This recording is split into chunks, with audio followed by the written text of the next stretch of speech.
waa boqolaal shacab oo u soo salaad ciid dukashay damaashaad tagay deegaanka Daarusalaam ee Muqdisho. Dadka halkan ku sugan ayaa wajiyadooda laga dheehan karaya farxadii damaashaad ku aadan maalinta koobaad ee Ciidul Adha. Salaada ciid kadib ayay dadka isugu hambalyeynayeen bilashada maalintan qiimaha badan, iyadoo sanad waliba xiliyadan oo kale bulshada ku dhaqan Muqdisho ay u soo damaashaad tagaan deegaanka Daarusalaam, maadaama maamulka deegaanka ay halkaasi bulshada ugu diyaariyeen goobo gaar ah oo aad u bilicsan oo ay yaalaan agab loogu talagalay inay ku ciyaaraan carruurta. Haddaba qaar ka mid ah shacabka u soo damaashaad tagay deegaankani Daarusalaam oo la dhex qaadnay mikrofoonka muuqaalbaahiyaha STN ayaa ka hadlay dareenkooda, iyagoona ugu hambalyeeyay bulshada Soomaaliyeed iyo weliba ummadda muslimiinta meel waliba ay joogaan bilashada maalinta koobaad ee Ciidul Adha. dhammaan muslimiinta meel walba dunida ka joogtaan ciid wanaagsan. magacaygu ugu horreyn waa Liibaan Muuse. maanta aad iyo aad ugu faraxsanahay inaan ka soo qayb galo salaada ciida xaafadda Daarusalaam ama deegaanka Daarusalaam.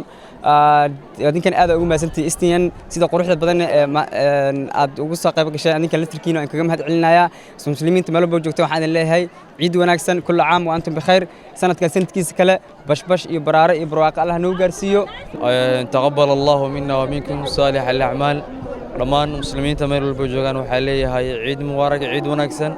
gaar ahaan ummadda Soomaaliyeed waxaan leeyahay ciid mubaarak.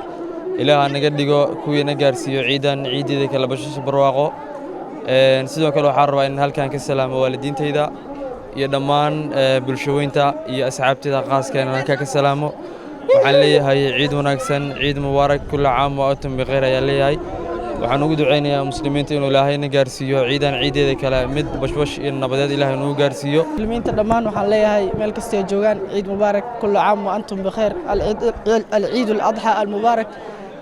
ilaahay subxaanahu wa tacaala waxaan ka baryaynaa xujayda inay xajkooda ilaahay maqbuul ka dhigo inta Soomaaliyeed iyo inta muslimiinta dhan. ciid mubaarak, taqabbal Allahu minna wa iyyakum salih al-a'mal. meel walba adduunka joogtaan maanta aad baa loo ciiday maasha Allah. waxaana ku ciidnay xaafadda Daarusalaam.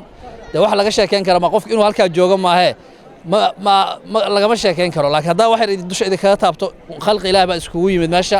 aad baan u ciidnay, waa naacawda iyo barwaaqada ka dhacays lagama sheekeyn karo. marka alxamdulillah Ilaahay baa mahadda iskale. Ilaahay baan waxa ka baryanaa inuu noo ziyaadiyo ciidan ciideeda kalena nabad noogu geeyo, dalkeenana ii sheeg nabad nooga dhigo. weliba xujaajta hadday fiirsanayaan martiinta hadday gaarto waxa dhila maadaama dhul barakeysan joogtaan dalkiina insha Allah ha loo duceeyo, dalkiina ha loo duceeyo. ilaahay dalkeena inuu nabad nooga dhigo. maanta waa faraxsana wallahi because waxaan arkay ummad badan oo Soomaali ah oo masjidkan igu ciiday. uma maleynayeen intaanu Soomaaliyiin masjidkan maanta imaanayso. saayida ugu faraxsanahay. maasha Allah shucuurteeda ma qiyaasi karayo. maanta anoo bil joogo oo haddana aan ku ciidayo magaalada Muqdisho aan la qaadanayo farxad waalidkayga, waalidiintayda dhammaan. halkan waxaan ka salaamayaa reer Djibouti, gaar ahaan madaxweynaha Ismaaciil Cumar Geele. waxaan ku leeyahay madaxweyne ciid mubaarak. hadda ciid baa waa ku faashaalay salaadan soo tagtay. hadda hooyaday xamar oo raacraba maalin farxad waay maasha Allah. hadda waxaa ka imaaday Canada. maasha wax weyn ka mataqana like there's a difference yani wallahi wadankii markii imaaday waxaan daa wallahi wax weyn oo isku mid ah oo Canada meeshaas ma isku arkin xaaladaha. laakiin aad faraxsan in ciid ku wanaagsan iyo salaada tugday diska ay arki.